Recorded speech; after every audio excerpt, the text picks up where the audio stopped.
India is moving towards a branded culture. So we realized that we need to build something like that, and how to build that is something that we wanted to kind of crack. Went to literally every store in Delhi to see what's happening, why is that happening. And I saw there was something really common across all the stores.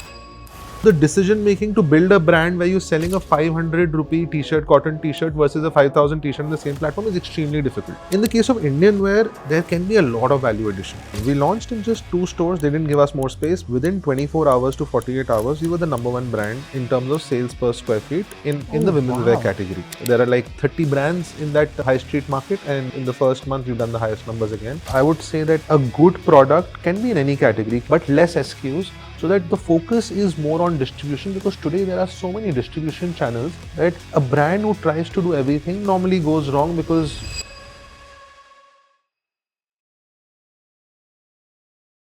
Hello. Before we get started with this episode, I quickly wanted to share that we are now a part of the Zerodha Media Network. Thank you so much for watching. Welcome to the Indian Silicon Valley podcast. I'm your host Jivraj, and today I have with me an extremely interesting guest. This founder got into e-commerce, fashion, D2C when it was not a word at all. It was not the buzz thing. This is a company that started in 2013 and has successfully scaled in a market that is considerably challenging. I'm talking about Sidhant Keshwani, who is the CEO of Libas, a leading ethnic wear brand in the country for women. They do digital, fast fashion, women wear, and a bunch of things within that, and they've scaled to 500 plus crore in revenue, bootstrapped majorly for the first 8 years of their journey, and raised capital very recently. I'm super excited to dive deeper into this conversation with Siddhant. Join me in welcoming Sidhant Keshwani. Thank you so much, Siddhant, for joining me. hi. I'm super excited to be hosting you, Siddhant, because what you've done, as I was saying, I think started very early when this was not a thing, in a market that's considerably challenging, scaled up very successfully by yourself, by the wealth that you were accumulating by customer money, and then you've now raised, etc.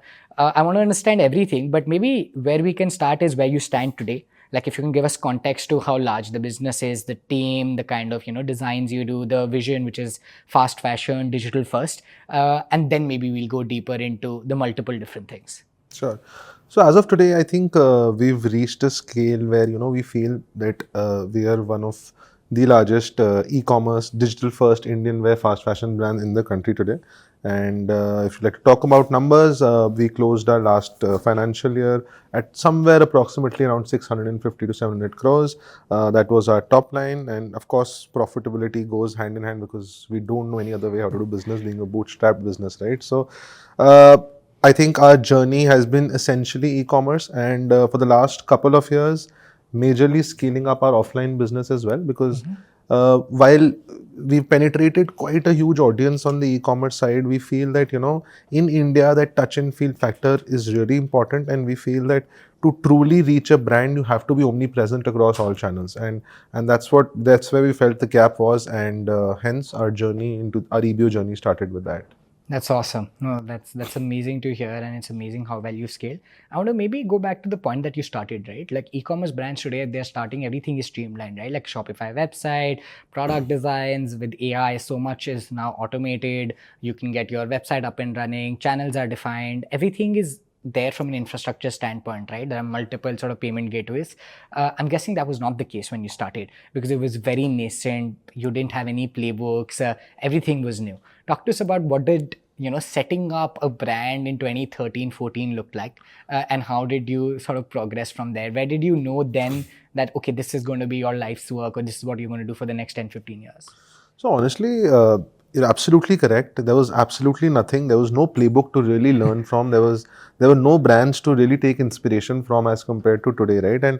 And I mean, not shared this on a lot of platforms, but I actually had a startup before this as well, which was also around e-commerce, and that was more a D2C own website. And D2C word obviously didn't exist back in the day, right? I mean, it's a new word to the dictionary. Right. So I started a platform where, because I was studying in the UK, and this whole idea of doing something in the space of e-commerce really came in when I was there for 3 years. People were going crazy buying on stuff online, right? I mean, in India I had not even done that, because I think 2012-13 onward is when it really started picking up in India. Before that, I don't remember. I have no memory of shopping online in India. So when I was doing that in UK, I realized that it's a trend, and it's a space that is going to be really exciting over the next few years. So when I came back after my graduation, I immediately said that India mein to abhi hai nahi, let's do something for the UK market only. Let's start shipping something over there. So that's when I started making a website with absolutely no experience. When I went out to hire, there were absolutely no people, because in the name of e-commerce, there was only Flipkart in India at the time. So it was a difficult journey, because to build a website from scratch where it takes probably 24 to 48 hours today, it took me about 8 to 9 months back in the day. So that is the difference. And even then, I had no strategy. I made the website. I had no idea that, you know, in offline environment, you know, यार आज दुकान खोली है, कल से, you know, people will start coming into the market. Correct. 9 महीने बाद website I started. I had no idea how will I get people here now. Correct. Because I had never seen how to bring traffic. I had no idea what Facebook marketing or, you know, digital marketing is. So it was really difficult, and of course that startup failed miserably. So yeah, that's what gave birth to this what I'm doing currently. So that's how Nice. the journey has been. That's super interesting. At what point in the journey, like, so now you've started, you know, let's say Indian wear, what were the customer insights coming in? What were early learnings around why the customer will come to you? And how did you then work backwards to say that, okay, this will be our positioning, this is how we'll capture, right? Like, what does an Indian customer today look for when they're buying ethnic wear? And then why should they choose Libas? See, most businesses start simple. On paper, they become exciting when you create a story 2 years later when they become a little successful, right? So I think our journey was very simple. I think so simple that I actually started doing this because I had leftover inventory from my first startup. I said, अब इसको marketplace पे लगा देते हैं and खत्म करना है इसको, and तब सोचेंगे उसके बाद कि क्या business चलाना है. And so once I did that, within 2 days, all the inventory got sold out. So I was like, hey, I mean, there's huge potential in the Indian market. यार, I mean, मैं कहाँ London जाके बेचने की कोशिश कर रहा था, where, you know, यहीं पे इतना बड़ा space है and people are actually buying. You can easily build a business on marketplaces. So of course that struck a light bulb in my head, and I started doing my R&D 6 months. I just said, now I need to crack a good product which is more Indian e-commerce friendly. Sure. Went on to the drawing board, started doing my research. I'd done a couple of internships before that, because I actually originally wanted to be an investment banker. So, you know, I did a couple of internships there in India itself. After coming back for like 6-8 months, I realized a lot of people are wearing Indian wear. So in offices, I mean, I realized that people are actually, while there was a lot of talk around how Indian wear is going to be a declining market, it's a very outdated kind of fashion. But I realized in offices, people are really wearing kurtas to work, etc. And a lot of them, like more than I was seeing dresses and tops, I was seeing more kurtas. So that struck another light bulb. I said that this is a fantastic market and women don't like to repeat. And kurta as a category is not a very heavy ASP category, so it's very e-commerce friendly. So that's what led birth to, you know, this whole channel of selling kurtas online, and that's how the journey essentially started. That's amazing. Wow, it's come a long way since. If I had to ask you very simply, कि मतलब, if I am a, you know, Indian consumer, I'm female, what am I looking for when I'm buying Indian wear? And then how will Libas be differentiated? I know you mentioned like fast fashion, etc. But can you break it down from us from a founder lens and like maybe the customer insight lens? Absolutely. I think I'll have to share the whole journey for that. Hanji. So when I started, like I said, started very simple with kurtas, and thereon, you know, a year into the business where numbers were growing, I realized that now we have something in our hand, and already started dreaming that one day I'm going to build the largest fashion brand in the country, right? Okay. So I realized that why is it that, you know, there are so many people selling clothes? It is the most difficult category in India today, apparel, because every second person is in apparel, right? Yeah. So I realized that why are there so many 5 crore, 10 crore, maximum 100 crore brands, and why is there no large scale global kind of a brand coming in from India, and why do we have Zara's and H&M's of the world and nothing coming out like that in India for Indian wear fashion? And so we realized that we need to build something like that.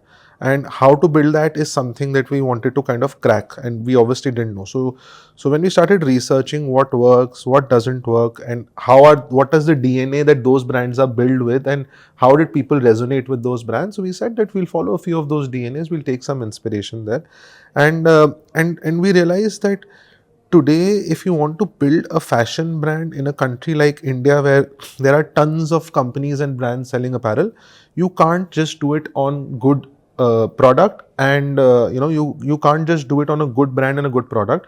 There has to be a lot more than that. Sure. So we said that what should that DNA of the organization be? It cannot be a good product, because that is, I mean, that is obvious in today's time, right? Right. So we realized that it's not just going to be built on good product. So we said that, hey, we are going to understand, how, say, a fast fashion is truly built globally, and that is built purely on speed. There is Got it. absolutely nothing else. And we've seen in today's time, right, just by adding speed to any business, your conversions will increase 30. We've seen that with quick commerce. We've seen that with a lot of stories, right? Absolutely. And that's what back in the day we built our business on. We said that today we want to be known as launching the best marketing campaign the fastest, launching the best products the fastest, tracking global trends and getting them in India the fastest. So that was our main goal. We said product is going to be good. That is not, that's not even a question. Given. But that's a given. But apart from that, how do you get good products fast into the market? Social media was growing at the time. People were spotting trends on Instagram and Facebook, and everybody wanted that. Back in the day, 2005, 2010. I come from a fashion background. I've seen how fashion is. Like, I've grown up seeing fashion because my father is an entrepreneur in fashion itself. So I've seen that the traditional way of business was that there used to be trends that were happening in Paris Fashion Week, New York Fashion Week, and the whole journey of that trend coming to a tier 2 town in India was approximately 1 or 2 years. Correct. That start from there, then designers will get inspired and get something in India which will be expensive, and slowly it'll go to the mass audiences. But today in social media, Instagram, you see any international celebrity wearing something, or your Bollywood celebrity wearing something, you want it today. You want it in 15 minutes. So that's the kind of expectation the consumers have. And if you want to build a true fast fashion brand, you have to give them what they want immediately. And that's what we started cracking. We said that if you crack a good supply chains, in India, sales are the easiest things to do if you have the right product and if you crack the supply chain. That's what our belief is. I feel that good product, right platform, good distribution, you actually don't have to worry about sales. And we've never worried about sales. We've just focused on, working on our craft to kind of make it better and better every day. And that's what we did. Infuse it with technology. So we call ourselves a fast fashion technology company than a fast fashion clothing brand. So that's how we've differentiated, and people love us for that. People know that today, because our DNA was from office wear, women didn't want to repeat in offices, right? They wear something, they can't wear the same thing. So we realized that we need to build a product which they can buy again and again, because e-commerce business thrives on retention. And that's how it all started. Amazing. No, that's amazing. I have so many questions in mind, but maybe supply pay, if we want to double click, right? So apparel supply is difficult because fashion mein there are different sizes, different colors, different designs. You have to get designs, then you have to give it to the designer, tailor. They have to give you a perhaps sample has to go into production has to go into market has to sell out. Can you walk us through what is the complication that you've simplified for us? Like, where is the, of course, without spilling the moat, like what is the brilliance in getting all of this together? Because again, outside in the wisdom is कि apparel इतना difficult इसलिए है कि supply crack नहीं होती, right? There is a lot of dead stock, there is a lot of like design, like it's not as simple as just getting a trend, right? Because simplifying and speeding this supply is the real challenge. How do you make some of these things possible? When you say that you want to build something on speed, right, you have to actually not look at it from a point of view that supply chain is difficult. So how we do it is we break down things. And we still do it. So today, starting from procuring raw material to build a sample up till it reaches the consumer, or in fact, even when the customer returns us, there are like 10,000 processes that are happening, right?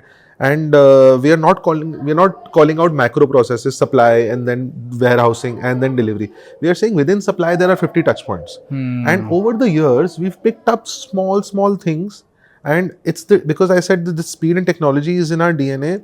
I think the team also thinks like that now. Wherever they see that there is a delay of half an hour, 1 hour, uh, all of us have this in our DNA that we'll get everybody involved in that process in a meeting room, and we'll And say that simplify. how do we make this in 5 minutes instead of 30 minutes. I mean, that's the kind of DNA, and we've built that over the last 7-8 years for every small process. And so of course supply is difficult, and India, it's very unorganized, right? Today aspiration is to build something like a Sheen in India, right? But I know that we are still evolving, not in terms of distribution but in terms of supply. Demand is there, we can easily sell that much, but because the supply is not efficient enough at the moment, and it's very manual and very labor driven, labor oriented, it's very difficult to kind of achieve that currently. But of course, like I We've said, come a brands long like way. us and a lot of other brands are doing some really great things to kind of Absolutely. fast track that. And Got I it. think another 5 years, you will see automated supply chain where your visibility of where the product is in the supply chain, and that whole cycle will be Will much be way faster. faster. Yeah. Nice. That's super helpful. Thank you so much, Siddhant, for sharing. I think I now want to come to the other aspects of the business, right? Now that we've understood supply, within one of the things that audience wanted to really hear is like within design, within trendy, within fabric, within styles, what are the core considerations and how do you sort of then work backwards to say that this is how you should build the right product? Like what we're assuming to be the right product, what are the ingredients that go behind doing so? And within your experience of the last decade, if you have to boil down that these are the three reasons why people buy sort of Indian wear, right? Like there are so many festivals in India, there are so many occasions, there are so many different aspects where you wear Indian wear. What are the insights granularly, or any stories or any customer success or delight moments we'd love to hear?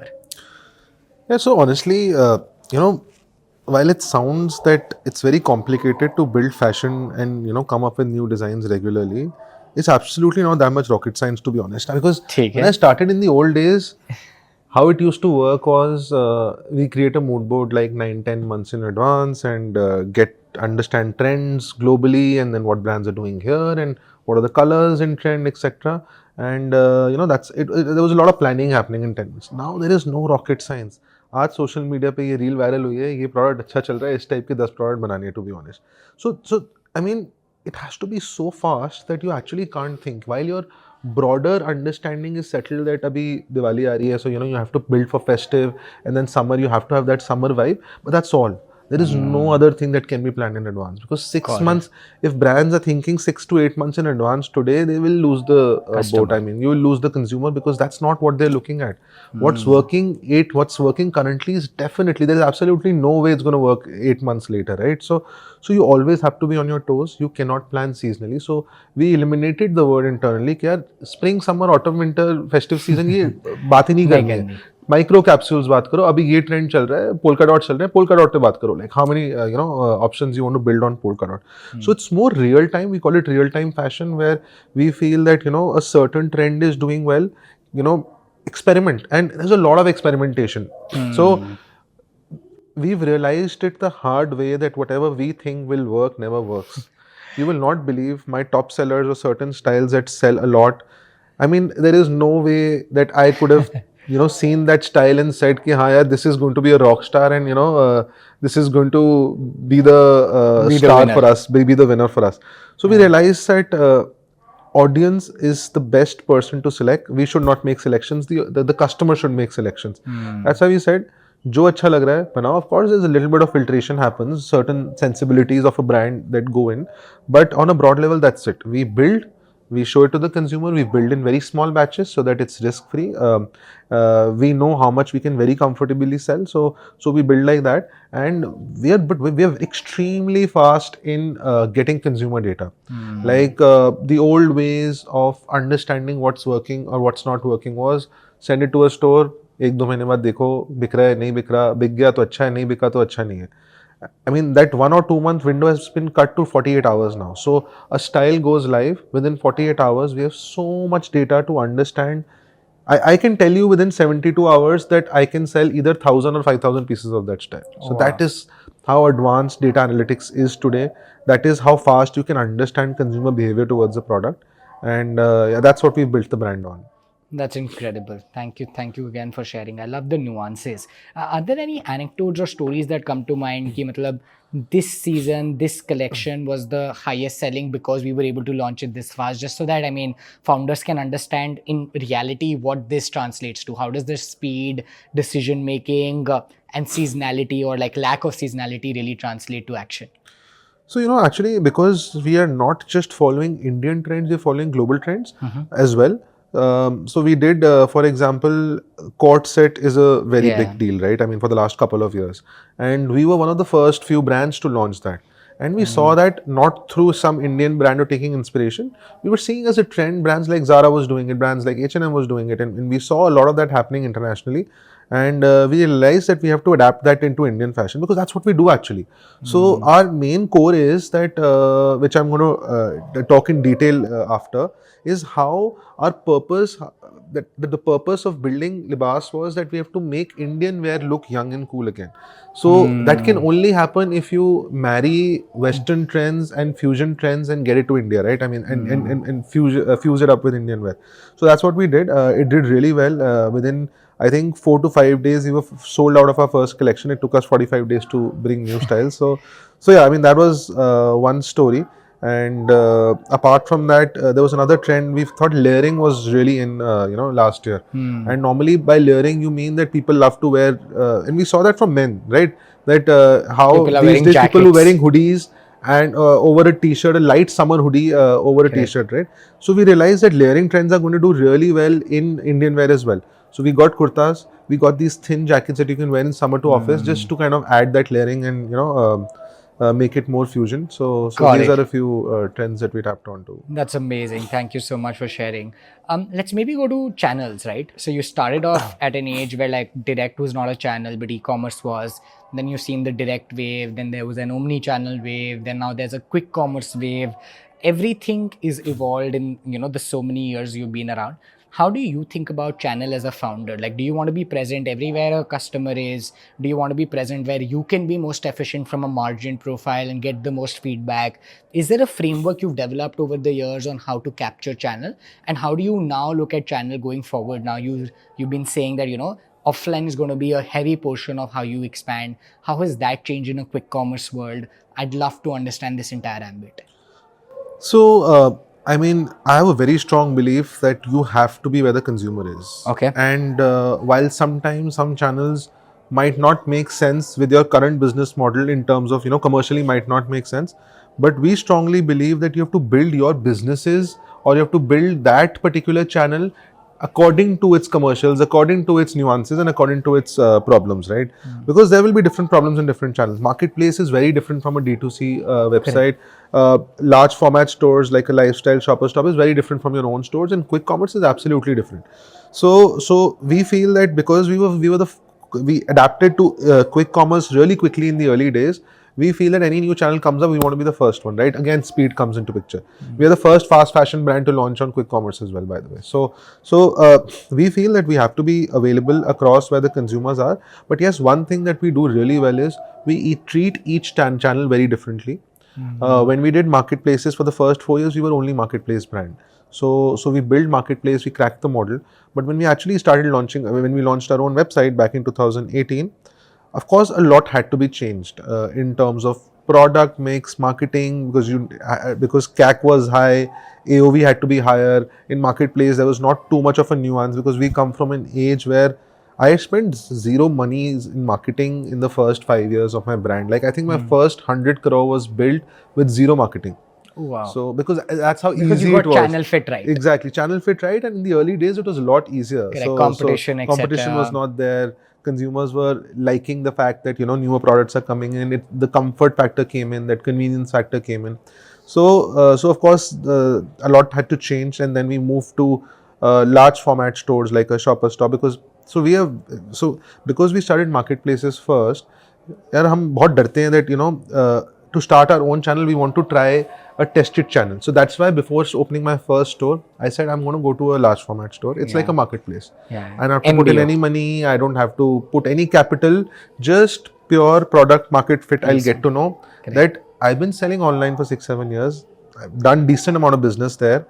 Are people going to buy me offline, and are they going to I mean, are they going to relate to me, or are they going to know me, or is there going to be any recognition, or I'm just going to be a new brand in the offline space? Because there was chatter that online consumer is different, offline is different, and we'd never gone offline, so I had no idea. So we launched on, I think that time, our first multi-brand outlet was Centro by Future Group, Central by Future Group, and they were of course curious to know if this would do well. It was an experiment, an online brand now for the first time coming in offline. What year is this? This is 2019. Okay, 2019. Nice. So that was my first experiment towards this, and we launched in just 2 stores. They didn't give us more space because they were worried. They didn't know that we'll do well. Within 24 hours to 48 hours, we were the number 1 brand in terms of sales per square feet in the women's wear category. And the feedback that we got from managers is that they have shopped from Libas many times before, and they're so happy that it's finally there in their city and they can finally see the product. Wow. And of course, that gave us a huge boost. And we realized that people know us now. So it's not just that, because we had more than 30 lakh active customers back in 2019. You know, that's the beauty of e-commerce, that you can actually capture pan India just sitting out of one office, right? Yeah. And that's what we realized, that we have something in our hands here. We need to now build a brand where, you know, we are online, offline, across multiple channels.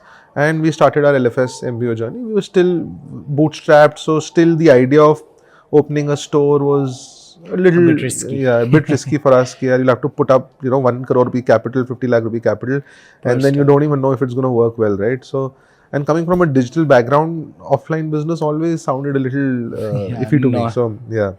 So we, for a couple of years, because COVID came in after that, so of course offline was a big no-no. So we put a pause there, no stores happened there. We still continuously, slowly built our multi-brand outlet business. So I think our first EBO opened in 2023, so about 2 years back. So that's when we got the confidence that we have to open. And again, the first store, first month of business, we realized that again, there are like 30 brands in that high street market, and in the first month we've done the highest numbers again. Oh, so wow. That means people really love us, and that gave us the boost. Hence the first round happened, because we were bootstrapped and there's so much capital to put in. We never put in too much capital, right? It's always make and grow and invest again. So when you have to open stores at a large scale, you need money in your hand. So that's how the first round happened. That's lovely. I want to get to that, the bootstrap versus raising journey. But maybe just a final tweak on, you know, or insight on channel with vertical quick commerce and fashion quick commerce coming in. Do you have a point of view on, you know, do customers really want, like, you know, customers of Libas, are they asking for products in 60 minutes? Will you consider doing that by yourself, or will you rely on, you know, these marketplaces or newer players doing this for you? What's the strategy like? Because many other sort of fashion brands are also considering. What has been your learning on that front? So everybody I've told that I want to do quick commerce has raised their eyebrows and what the hell are you doing? How will you do it? Firstly, because hundreds of dark stores, fast fashion, thousands of SKUs. It's absolutely impossible. So my response to that was, and every founder, every brand that I've spoken to, they've always said that it's a big mistake. But we have to understand what my thought process was, that today people's habits are changing. In the last 2 years, we didn't even know that 20 minutes deliveries are possible, right? Correct. To now where I think 60% of your purchases are happening within 20 minutes. I mean, barring a few categories, I'm sure everybody is shopping on quick commerce. And as the categories scale, it's not going to be a choice whether you want to do quick commerce or not. It's like e-commerce, right? 10 years back, e-commerce, people felt was a choice. Today, it's not a choice. It has to happen.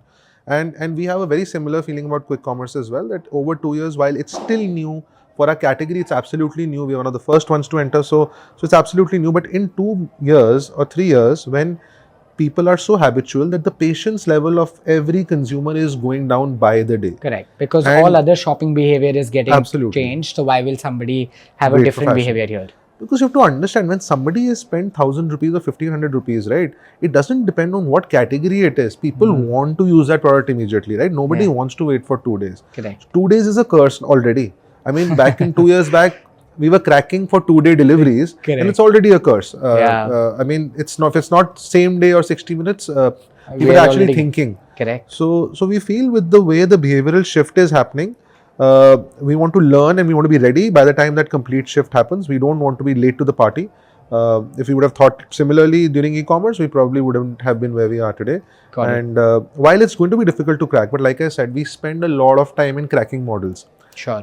It might not be 5,000 SKUs for every pin code, but there's a lot of data to understand what's working where, right? And we're going to crack that like Nice. that. So will you own the channel yourself, or will you rely on another startup to do this and then list yourself there? We always wait for startups. We always wait for somebody to come and spend billions of dollars in a category, and we drive that wave. But yes, so I identified one very interesting problem where I realized that tomorrow there are going to be 6 to 7 or 5 to 6 quick commerce partners, right?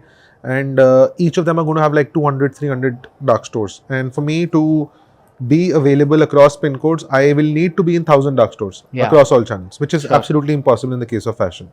So I realized that how do I solve that problem? So I've taken a small initiative where I said that I'm going to build my own dark stores. It's going to be like a third-party warehouse, like we have currently.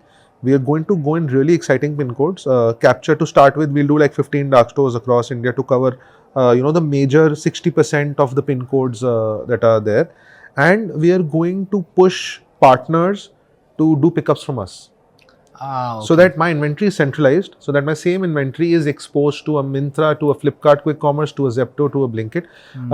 So we did our first pilot last week, and we were able to convince Myntra to pick up from us and deliver in 30 minutes. So it's an industry first. Nobody's done that in the country. This becomes like a mini warehouse for you. It's like a mini warehouse. So now... And everybody can get it from that. Absolutely. Like maybe a store nearby can also supply from that. A quick commerce player can. An traditional e-commerce player can. Very interesting. Absolutely. So and your direct also can. Direct also. So now that dark store is fulfilling 30-minute orders. It's fulfilling my website regular same-day delivery, next-day delivery orders. It's fulfilling all marketplaces regular orders also, so that my inventory is also not blocked and it's active throughout. So my churn is so high that overall sell-throughs essentially are normally 30% in a month, right? So almost 1% a day. We are already operating at 5% a day. Wow. So it's like I'm churning my inventory every 20 days because it's exposed to so many channels. So that's an initiative. Somebody will have to come in and crack the technology so that all partners can, enable this eventually, but it's going to happen. There's no other way to crack fashion according to us. So that's what we are building on. That's super. Great utilization. Thank you so much for sharing that point. I think it's super tactical. Let's maybe get to now the marketing side, right? So we've discussed, let's say, how to crack supply. Then we've discussed channel. Now maybe just customer education, marketing, sellability, right?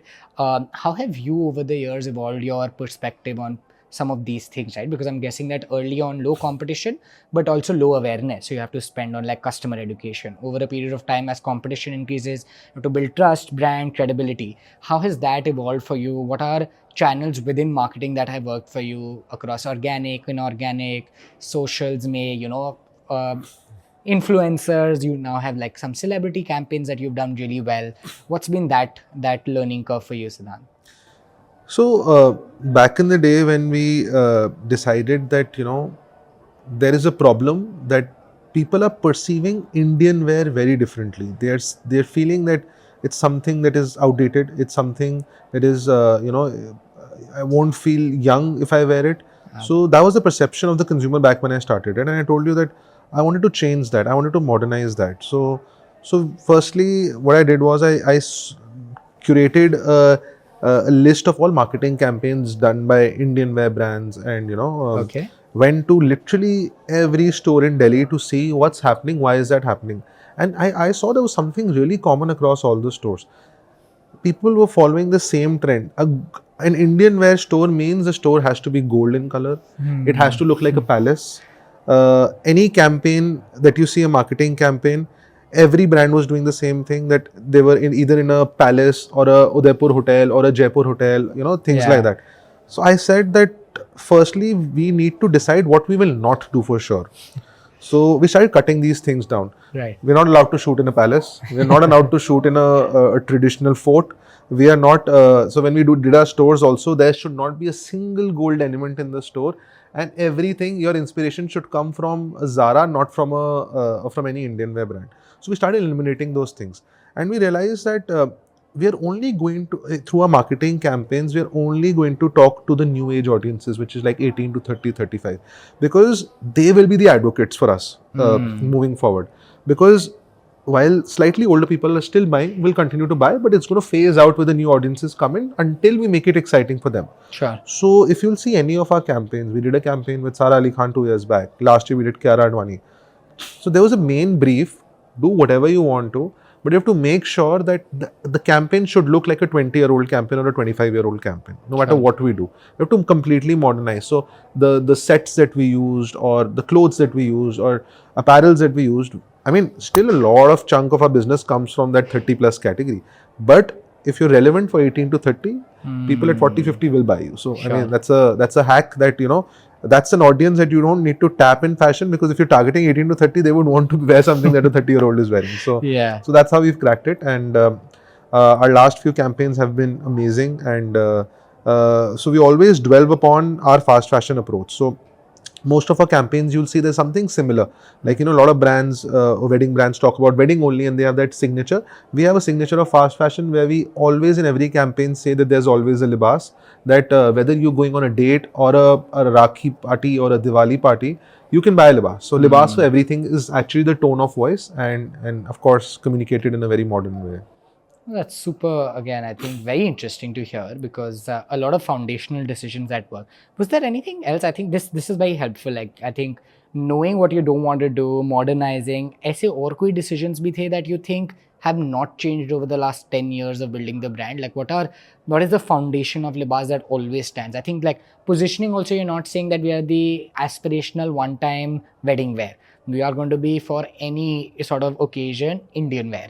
How has that sort of evolved for you? So, in fact, on the contrary, we said we are never going to talk wedding. So that's our go-to call, that, because we don't want to be associated with wedding, because there are a lot of brands doing it already and doing a very great job, right? We didn't want to touch that. We felt there was a gap in people wanting to wear Indian wear on a daily basis. We wanted to crack that. We wanted that instead of picking a t-shirt or a kurta, you should not feel that a kurta will look outdated. So that was our vision from day one. And we feel that we can make this a global phenomena. And by global phenomena, I don't mean Indians buying Indian wear in UK or US, but the global market also, wearing it and making it look young and fun and cool. So that's what our aspiration is. If I talk about things that have stayed constant, is our audiences and our dedication towards creating a great product.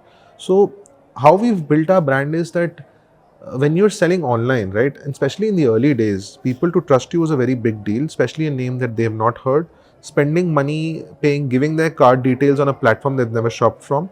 So it is really difficult to earn that trust and for that customer to come again, right? So we said that while we are going to always be aspirational in terms of our appeal to the consumer, we are always going to be a good value product as well. So we give a very great value proposition.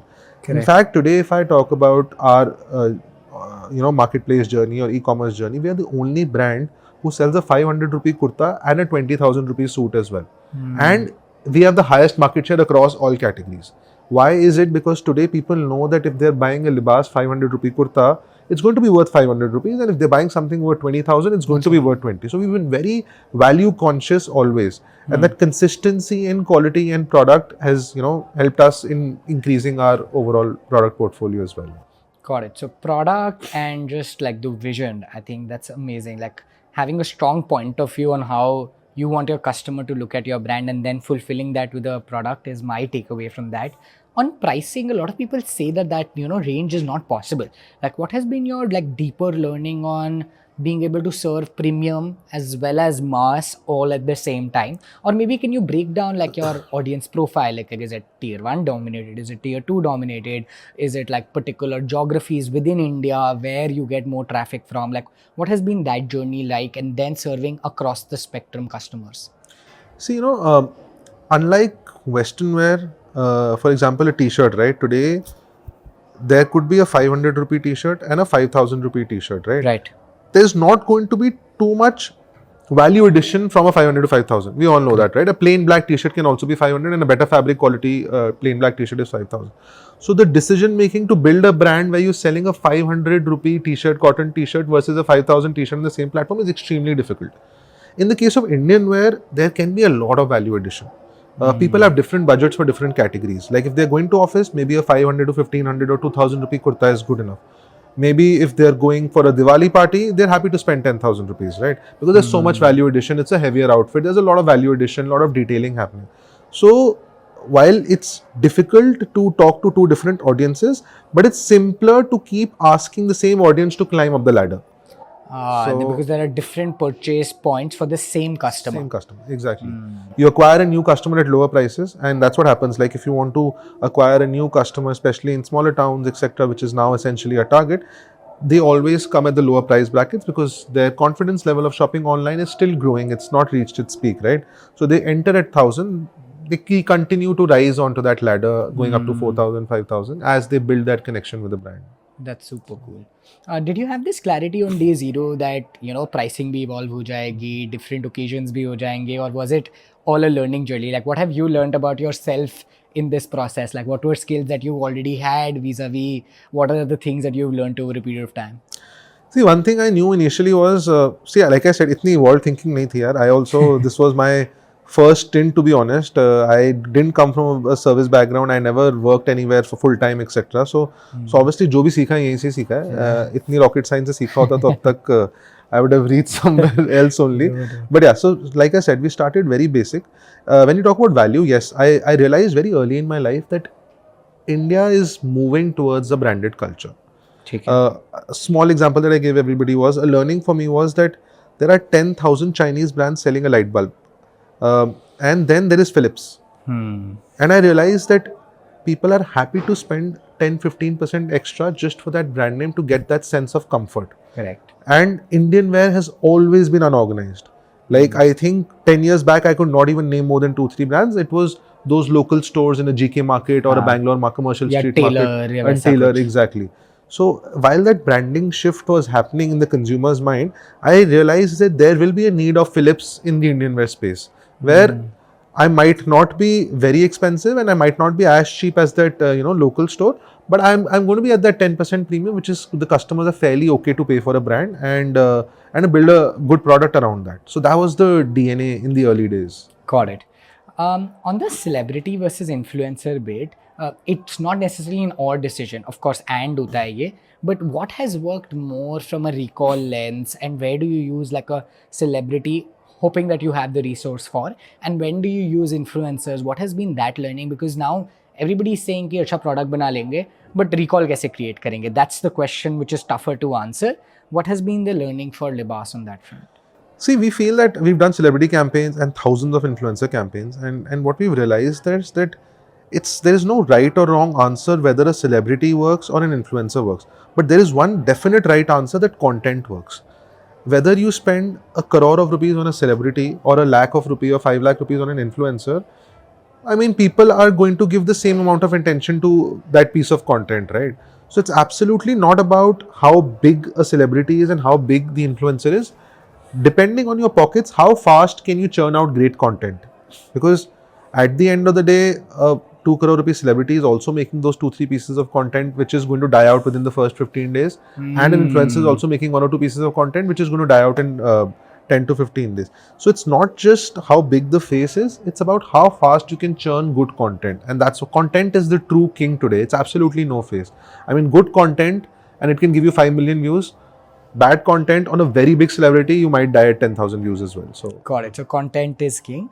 Within content, just like a quick double clicking question is ki, do you go for something that gives you short term ROI, or because you're building a brand which is like long term, do you think of how can you create recall for the longer run? Because kabhi hota hai ki some campaign might not give you immediate sales, but is very good for like 6 months or like a year and creates like long term recall.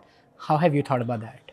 See, after a certain scale, and if you're able to operate business profitably, your immediate ROIs are not something that excite you actually. So, I mean, in the early days when you're fighting out profitability, when you're fighting out acquiring new customers, exactly. That time, that's the basic necessity of the business to survive, right? That's more survival instinct than what you want, to be honest. But yes, where we are today, I think most of our marketing campaigns are not around getting instant gratification for ourselves, but it's about We want to be more talked about. We're very innovative in our campaigns. We've done some really exciting campaigns over the last couple of years where we've said that it's okay if can't drive sales through it, but we should be talked about, and we've successfully done that. And that's where we feel that we've been innovating in this space a lot for the last couple of years. So that's amazing. And I want to get to maybe the profitability and let's say bootstrap funding lens. But I mean, uske pehle, I'd love to understand that you're a solo founder, if I'm not wrong.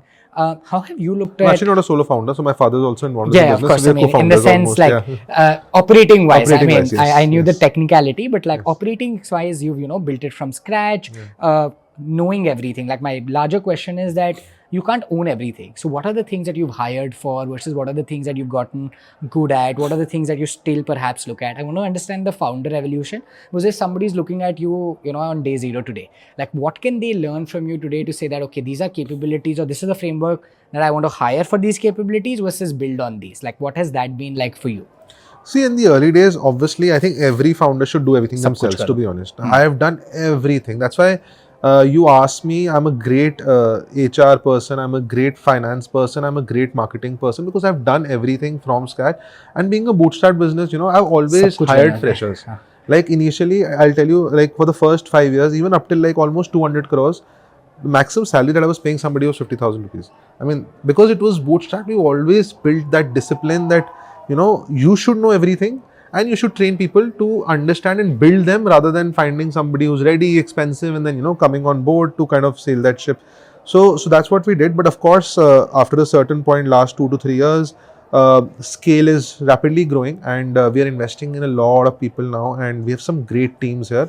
And I think my essential role today is not to look at finance, not to look at HR, not to look at business. It's to build leaders of tomorrow. And I am a problem solver in the organization because I've done everything myself.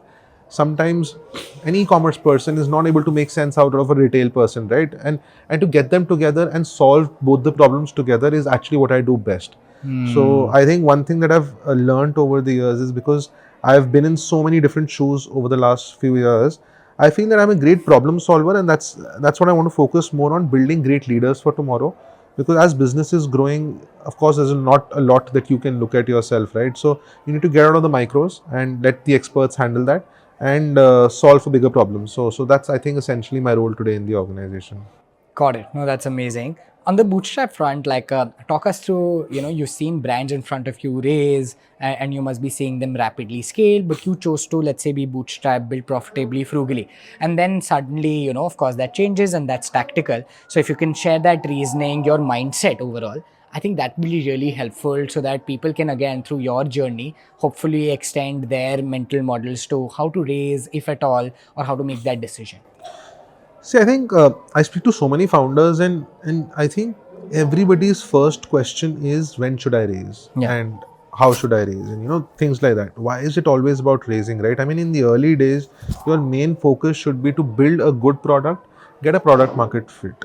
I always believed, see, शुरू में तो I didn't even know what funding is, to be honest, back in 2013, 14. तब तो ecosystem भी नहीं Ecosystem ही नहीं था. So I had no idea कि raise भी करते हैं and people get equity in your company and coming from a business family background, didn't even know कि ऐसा हमें करना भी चाहिए कि नहीं करना चाहिए. So all those thoughts used to come, but later because we had built the business on so much discipline, we felt that money was never required to scale or accelerate it. I was doing fine myself, I was profitable. So I was like, even if somebody gives me 100 crores tomorrow, what am I going to do with it? I mean, I'm not spending too much on marketing. Product supply chain is already Where will you set. spend We are it? profitable. Where will I spend? Why should I give that equity to somebody else, right? And I always believe, I mean, every founder that I've met who's asked me this question, I always tell them that raising funds should be to accelerate a business, not to build a business. Because once you're so free-handed in the early days, you will never learn that discipline. Sure. And that's what we've seen with so many brands going down over the last few years, is because they never learned the discipline. The only way they knew how to sell was that to sell a 500 rupee product, you have to spend 700 rupees. Yeah. And you can't build a business, especially a consumer business in India like that anymore. I mean, there was a time where you could, but not today. So that's why we always, we never thought the need to raise business. And I just explained that when we were expanding our EBO store portfolio, it was a very investment heavy model. Right. And that's when we realized that today, if I don't raise money, my journey is going to be very similar to my e-commerce journey, where I learn, build, and take 10, 12 years to reach a scale. I don't need to do that because I have product market fit. People are loving the brand, people are loving the product. Why should I spend another 10 years in growing it slowly and organically? Just to accelerate that, we raised our first round. Got it. So that was and the that was a idea. 150 crore growth round. Absolutely. Got it. Got it. And that's super well explained. Raise funds to not build a business, but to accelerate a business. That's amazing. That's the one line that will be super helpful. This has been great. I think we've covered a bunch of ground. One thing that I think just people wonder that, starting a brand today is very easy, but to scale a brand extremely difficult. You've done it for 10 years. If I had to just ask you that, very succinctly explain why you are successful as a brand. And if you can just summarize that for us, like what are the 2-3 things you've done so right that you survived for enough time to be extremely successful, and this is only going to rise now because of the compounded effort? What does that look like? See, we've always believed that we have to keep cracking things and solving for things, right? And we've never really started or did any business to get an outcome. We've never desired a particular outcome. We've always worked hard, and we've always focused on our craft. And I think our what we do great is that we've kept evolving and improving our craft. And by craft, I don't mean product. I'm not talking about the traditional handicraft craft or things like that. I'm saying an entrepreneur's craft is entrepreneurship, and we've continuously kept improving our craft and always believed in understanding and getting customer feedback and building a product around that. Because once you say that today I'm going to do this and this is good, this is the outcome that you're going to get, right? I mean, you don't make a podcast with a 1 million. Of course you want that. I mean, that's everybody's desire. But every time if you sit on a podcast and say that you want 10 million views or 100 million views for your podcast, you'll be disappointed every time and you might not reach there, right? You'll always focus on building what you're doing sincerely, that commitment, that that kind of that hunger to build something.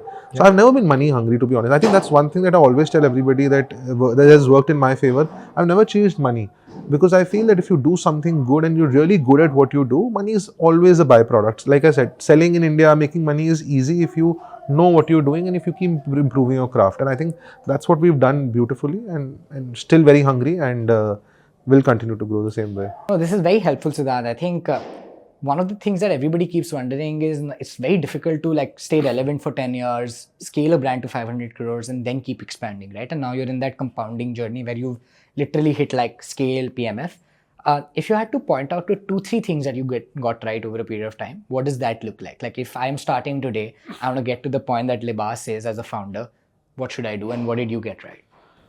See, I think one thing is that firstly, when we start a new project or a new brand or a new company, right, we are so obsessed with it that everything, I mean, whatever is in our head, we don't know how the market will react to that, right? And I feel that till you don't get product market fit in the early days, you should never really think really ahead, right? I mean, first step is get that and then go where you are, right? I mean, I learned the hard way that I failed in a couple of startups. People get so obsessed that they don't want to leave it. Even though they know in the first 6 months, 1 year, it's not working, I'm losing a lot of money. If you're losing money on day one, there's 80% chance that you will continue to lose money and this might not be successful. So I think you have to learn. I think the biggest successes come from saying no rather than saying yes, right? So that's what I did in the early age. If I was obsessed with my first startup, I could have probably spent for another 5 years trying to crack that, build that, and then failed miserably and lost 5 years in my life. So I think the first advice would always be that get the product market fit. If your product is doing well, then keep focusing on the craft to keep improving it. And that's what I said, right? For me, my craft is entrepreneurship. I always worked on, improving that craft, making a better version of myself every day and keep evolving with times, right? I mean, I heard so many days, आज recession आ गया, आज COVID आ गया, आज war हो गई, business इसलिए down है. There is no excuse for an entrepreneur. You have to be resilient. You have to make sure that you're anti and you're literally COVID proof, war proof to make sure you run a successful business. Sure. Along the way, you'll have to of course pivot. Right. I mean, we sold masks during COVID. I mean, an Indian wear brand selling masks, right? it's sometimes it's a need of the hour. I mean, it's a survival instinct, right? There are no orders, only essentials are working. Sell, that's what's selling. So I think the whole idea is that keep improving your craft, be resilient, and that hunger should never die for any startup. And yeah, I mean, that's what my advice would be. That's amazing. That's super helpful. In terms of just the customer experience, right? Because that's one of the most important things in like building a brand. What are the learnings to just be close to the customer? Because आपने बहुत कुछ बताया where you have focused on the customer insight. Where does that come from? Like, what do you do as a founder to stay close to the customer? People say कि मतलब backwards work करो, keep your ear to the ground. What does that translate into from an action lens? See, we were e-commerce first, right? So in the first 7, 8, 9 years, while there was a lot of storytelling happening on the website, but still it's very transactional. You know, e-commerce shopping is fairly transactional. Right. No matter how beautiful my website is, no matter how much storytelling I try to do, at the end of the day, it's just exchange of you giving your card details and buying a good product, right? It's actually when we came offline, we realized that in terms of true customer experience, it's not just going to be, you know, buying a product and going back home. We have to have an edge. And first thing I wanted to do was understand what other brands are doing, what other Indian wear brands are doing, and how do we do that differently. So in the early days before opening my store, I must have gone to at least 50, 60 different stores. I mean, I spent days on weekends, like Saturday, Sundays were all dedicated to, you know, going to a few stores around me. And I realized there was one thing common, and there was one big differentiating factor between Indian wear and Western wear was that in Western wear, everything was too fast, which is more relevant for today's times and today's audiences, right? Indian wear brands were very slow. Like the whole experience was, आप आइए बैठिए हम आपको चाय पिलाएंगे पानी पिलाएंगे आपको खोल के साड़ी दिखाएंगे assuming the customer has 1 hour. Today's customer does not have 1 hour. Firstly, they have to buy one product. There are 50 brands to choose from, and if my store is not self-explanatory, where they're seeking somebody कि अच्छा आओ बताओ और मुझे बेचो.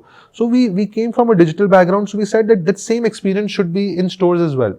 While there will be people to assist you, but everything has to be self-explanatory. My storytelling has to be there in store. Like so, we do a lot of drops. Like for example, we have certain drops like chicken curry, we have kalamkari, we have different drops that we do, and we highlight that in store. So every time there's a drop, there are like I think 2 to 3 drops every month. So there was a time when people came in and started searching for drops that when is the next drop coming under chicken curry, you know, things like that.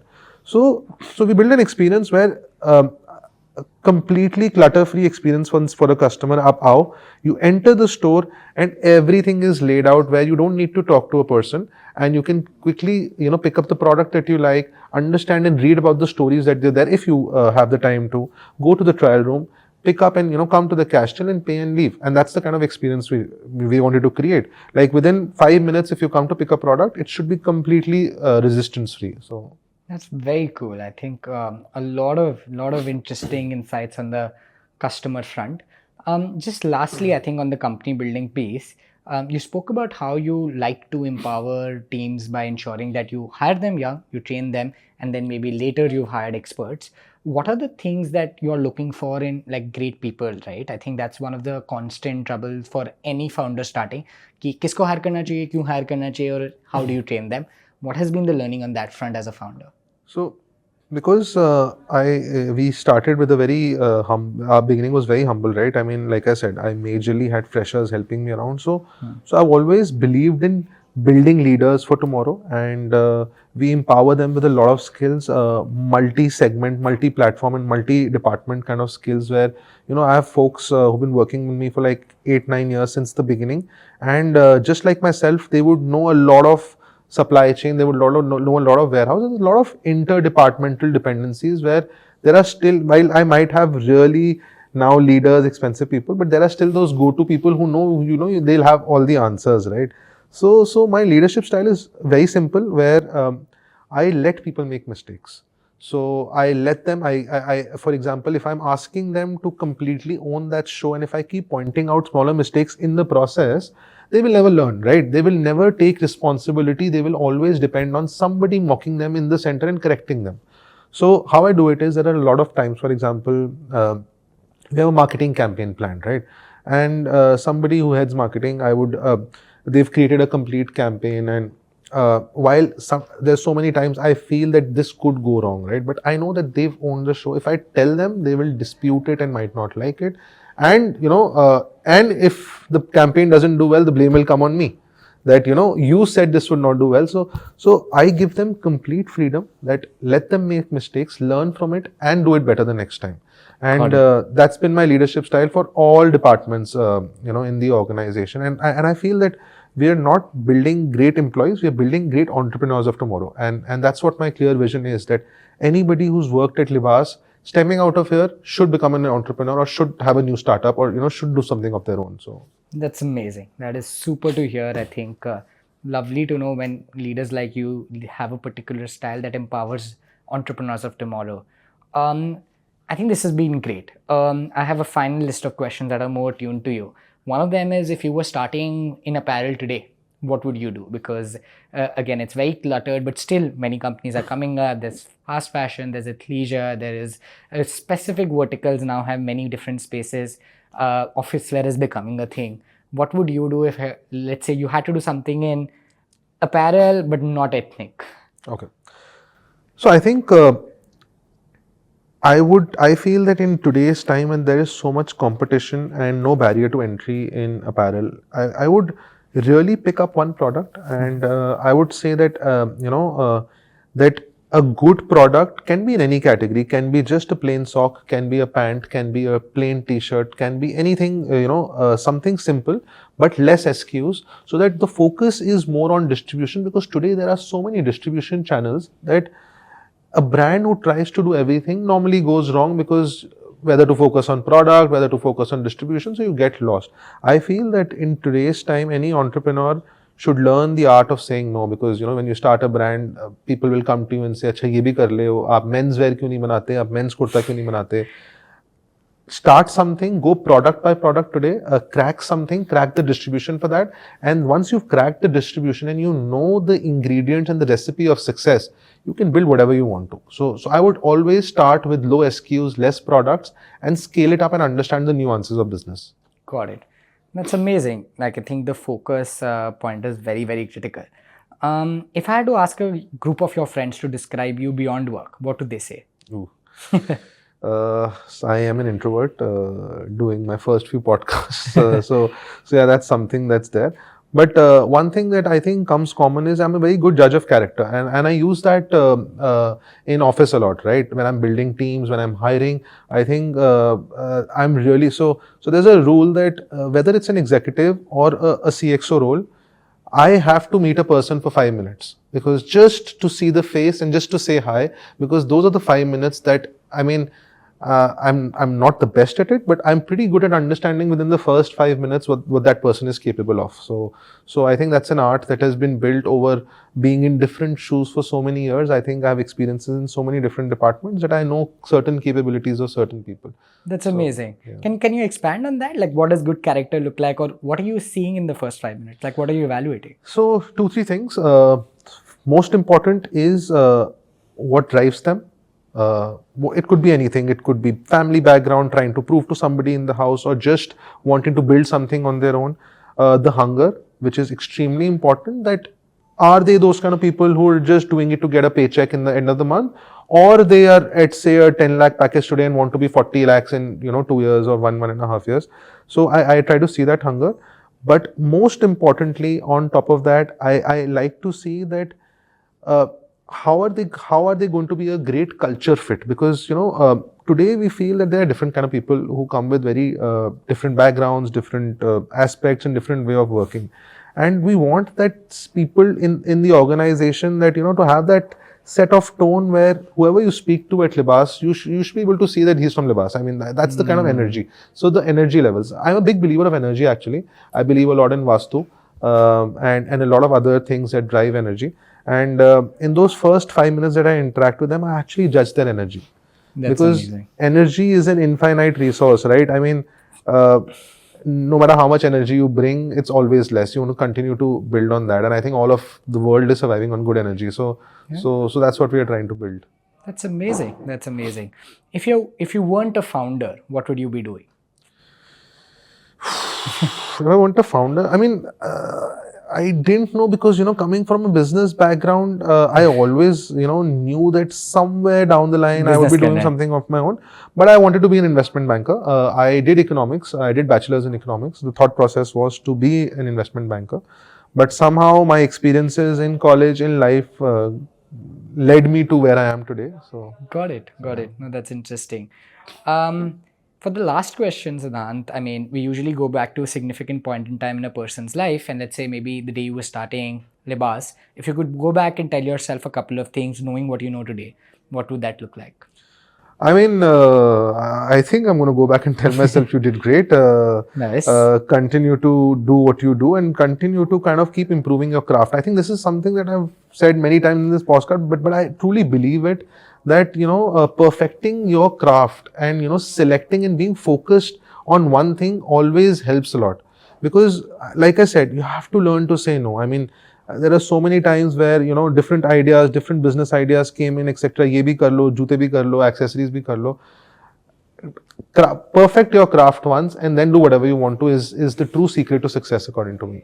That's amazing. Know your craft and perfect it. That's what I'm going to take away. You mentioned it many times and for the right reasons, and I think that's a great note to end on. Thank you so much for your time, Siddhant. I think I've loved the nuances. We love your brand. Many people watching have seen you build it and loved the products, and now we finally get to hear in detail what has gone behind building it. Thank you so much for being so kind and honest with all your learnings. This was super helpful. Thank you for having me. It was an amazing experience, lovely questions, and took me back and reminded me of my last 10-year journey. I'm so glad. Thank you so much. Hello. If you made it this far, you've probably watched the entire episode. And if you've done that, I'm really grateful. I and my team try to put in a lot of effort to ensure that we can bring the best quality content to you. So if you liked the episode, if you watched it thus far, my request to you is to share it with people, to subscribe to the channel, and to ensure that we can keep growing. We are everything and anything only because of you, our listeners. Thank you so much for tuning in. We'll keep bringing to you amazing content. Cheers.